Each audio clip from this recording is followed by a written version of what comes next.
Pak Reza, kasus di Penjaringan. Satu keluarga tiba naik mobil, ya.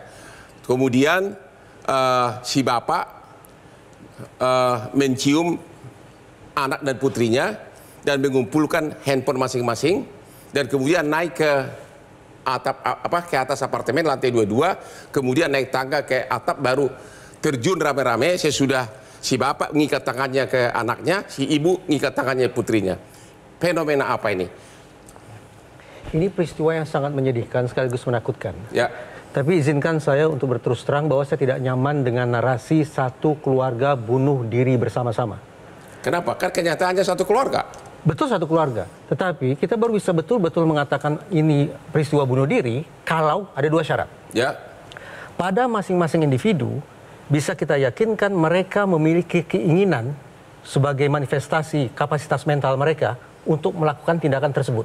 Ya. Dan antar mereka, berarti antar keempat orang tersebut memberikan konsen atau kesepakatan atau persetujuan untuk kemudian melakukan tindakan itu. Ya.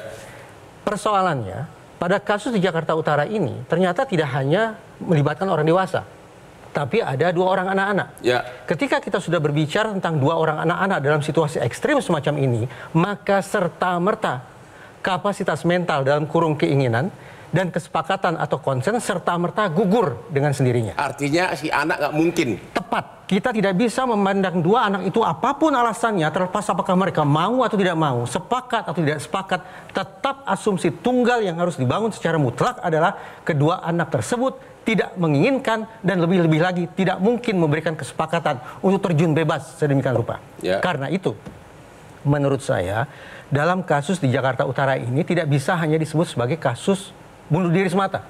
Kalau menyangkut dua orang dewasa tersebut, silakan. Barangkali masuk akal kalau kemudian dikatakan itu kasus bunuh diri. Seandainya sekali lagi bisa diyakinkan ada keinginan dan kesepakatan antar mereka.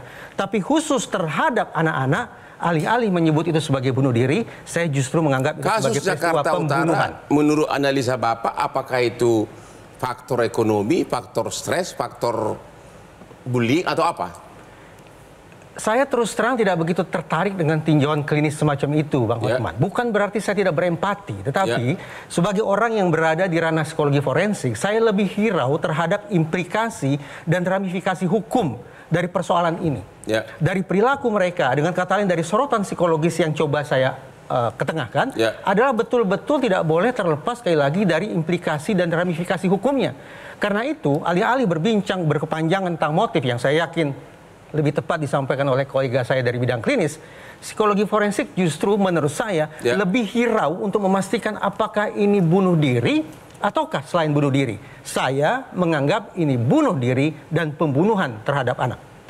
Dan faktornya yang Anda ketahui apa? Kalau kita bicara pembunuhan terhadap anak, maka sudah. Kalau orang tua itu apakah motif ekonomi? Nah, kalau kita perbincangkan kasus-kasus bunuh diri yang dilakukan orang dewasa di Indonesia, ada 3 narasi yang paling sering diperbincangkan. Pertama, kesulitan ekonomi. Yang kedua, barangkali adanya kondisi-kondisi tertentu secara kejiwaan. Dan yang ketiga adalah keyakinan-keyakinan, entah itu disebut menyimpang atau anomali atau sejenisnya. 3 hal ini yang paling sering diperbincangkan, dicoba sangkut pautkan dengan terjadinya atau dilakukannya aksi bunuh diri oleh orang dewasa. Jelajahi cara baru mendapatkan informasi. Download Metro TV Extend sekarang.